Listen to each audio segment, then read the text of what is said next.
یہ آمدن گفتن نشستن برخاستن یہ کیا ہو رہا ہے مذاکرات کے نام پر سر؟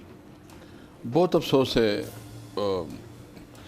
کہ جس طرح مطلب ایک بہت سنجیدہ اور ملک کے ایک پرشن کن حالات کو مطلب اس کو سامنے رکھتے ہوئے ہونی چاہیے کہ ہم بہت سیریس ڈیبیٹ کرتے ڈسکشن کرتے، لیکن یہ صرف جو ہے نا ایک وہ سیریس ڈیبیٹ تو سیریس لوگوں سے کی جاتی ہے نا، اصل میں یہ بیسیکلی خانہ پوری چاہتے ہیں. یہ جو سپریم کورٹ میں جو انہوں نے ایک ڈائریکشن دی یا جو انہوں نے ایک بتایا ایک کہ آپس میں بیٹھو، تو یہ صرف جو ہے نا وہ آنکھوں میں وہ دھول جھونکنا نہیں ہوتا، دھول جھونکنا مطلب وہ جسٹ وہ آئی واش کے ٹائم ویسٹنگ ایکسرسائز. یس. اور ان کا خیال یہ ہے کہ کوئی 14 مئی گزر جائے تاکہ وہ جواز بھی ختم ہو جائے. دیکھیں مسئلہ یہ نہیں ہے، مسئلہ یہ ہے کہ یہ جتنی بھی ذمہ دار لوگ ہیں، جب آپ ایک پوزیشن پہ پہنچتے ہیں تو پھر آپ کی ذاتی انٹرسٹ، آپ کی ذاتی ایگو، آپ کی پسند اور ناپسند ختم ہو جاتی ہے. اگر میں اسد کیسر کی حیثیت سے کوئی مجھے اچھا لگتا ہے، کوئی برا لگتا ہے، کوئی میرے مفاد ہے یا میرے مفاد کے خلاف ہے، تو وہ میں اس وقت میرے لیے ٹھیک ہے جب میں اپنی ذاتی معاملات کو ڈیل کروں. جب آپ پوری قوم کی نمائندگی کریں اور آپ کے فیصلوں کی وجہ سے پورا قوم متاثر ہو، تو آپ کو اپنی ذاتی انا، ایگو، پسند ناپسند، انٹرسٹ سب کو بالا رکھ کے قومی سوچنی ہوگی. ہم سمجھتے ہیں کہ اس وقت ملک میں کرائسس ہے. ملک میں اس وقت جو ایک پولیٹیکل بہت بڑی جو ہے نا ایک انریسٹ کی کیفیت ہے. اس کے لیے ضروری ہے کہ آپس میں سنجیدگی سے بیٹھا جائے، سچویشن کا تدارک کیا جائے اور پوری انالیسس کر کے ایک کنکلوژن تک پہنچا جائے. یہ پوائنٹ سکورنگ نہیں. آپ کی نظر میں کس طرح کا کنکلوژن ہونا چاہیے؟ دیکھیں کنکلوژن تو اس ملک کے اندر مطلب آپ دیکھیں 90 دن سے اوپر ہو گئے. پنجاب میں آپ کی نگراں حکومت بیٹھی ہے، روزانہ چھاپے پڑ رہے ہیں. بزدار صاحب کو آج گرفتار کرنے لگے تھے. کل چودھری پرویز الہی صاحب کے ساتھ کیا ہوا یہ ہم سب دیکھ رہے ہیں اپنی آنکھوں سے. تو اینڈ رزلٹ یا کنکلوژن تو وہی ہے جو پار کوریڈور سے آئے گا. مطلب ادھر تو صاف نظر آ رہا ہے. دیکھیں ملک میں تو اس وقت کوئی قانون نہیں ہے، بالکل آئین معطل ہے. بالکل آئین معطل ہے، ایبروگیٹ ہو چکا ہے. آپ یہ کہہ رہے ہیں بالکل. اور اس کی ٹرو سینس میں نہیں ہے. سپریم کورٹ ایک کوشش کر رہی ہے اور وہ کوشش کر رہی کسی طرح پروٹیکٹ کرے. ہمیں افسوس ہے کہ وہاں بھی ایک ڈیوائیڈ ہے جس کی وجہ سے یہ لوگ فائدہ اٹھا رہے ہیں. اور خدا نخواستہ اگر یہ ہو گیا تو ملک جو ہے نا انارکی کی طرف چلا جائے گا. ملک میں سول وار کا خطرہ ہے. مطلب جب آپ کا آئین ٹوٹ جائے گا، جب آپ سپریم کورٹ کو رسپیکٹ نہیں دیں گے، جب آپ کہیں گے کہ میں نہیں مانتا، جب آپ پارلیمنٹ میں باقاعدہ اس قسم کی تقاریر کرے کہ میں جو ہے نا میرے اوپر کوئی بائنڈنگ نہیں ہے، حالانکہ آرٹیکل 68 بالکل واضح ہے کہ آپ جو ہے نا جوڈیشری کے اوپر یا ججز کے کنڈکٹ پہ آپ کوئی ڈسکشن نہیں کر سکتے پارلیمنٹ میں. لیکن وہ پارلیمنٹ کا کور لیتے ہیں نا، پارلیمنٹ کے اندر کھڑے ہو کر، کیونکہ آپ کو پتہ ہے پارلیمنٹ کی جتنی بھی پروسیڈنگ آپ اسپیکر رہ چکے ہیں وہ کسی کورٹ آف لا کے اندر چیلنجبل نہیں ہے، apart from the deputy speaker's ruling جو ہو گئی اور اس کے اوپر نتائج ہم سب نے دیکھ لیے. لیکن پارلیمنٹ میں جو بات کر رہا ہے وہ کہاں ایڈمیسیبل ہے؟ کورٹ آف لا میں کہاں چیلنج کیا جا سکتا ہے اس کو؟ دیکھیے تبھی تو وہ پارلیمنٹ کے اندر کھڑے ہو کر کر رہے ہیں. یہ تو ڈبل سٹینڈرڈ ہے نا. میں یہی تو کہہ رہا ہوں. یہ اگر ہمارے خلاف کامیاب ہوئی تو اس کی واہ واہ، اور ابھی اگر ان کے خلاف فیصلہ تو یہ روئے. یعنی سوال یہ ہے ہم نے تو ایکسیپٹ کر دیا اور میں نے اس کے خلاف جو ہے نا یہ جو کہتے ہیں نا ابھی جو آج ڈسکشن ہوئی ہے کہ پارلیمنٹ اس کو بلائے گی اور پارلیمنٹ کے اندر جو ہے نا یہ نہیں کر سکتے اور اس کے اندر معاملات میں نہیں پارلیمنٹ کا ریکارڈ طلب نہیں کر سکتے یہ کہا گیا. اور وزیر دفاع صاحب نے تو اتنا کچھ کہہ دیا کہ میں وہ کامنٹ کر بھی نہیں سکتا ٹی وی کے اوپر. میں صرف اتنا کہہ سکتا ہوں کہ وزیر دفاع کو ہم بہت اچھی طرح جانتے ہیں، وہ اتنا مضبوط نہیں ہے جتنا وہ بولتا ہے.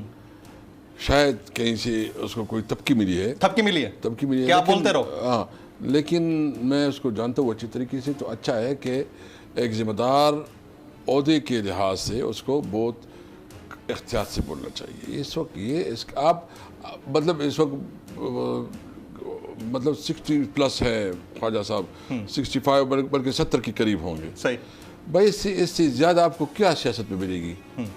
اس عمر میں ہو، اس ایج میں ہو، اور آپ اتنی جذباتی باتیں کر کے کہ آپ جو ہے نا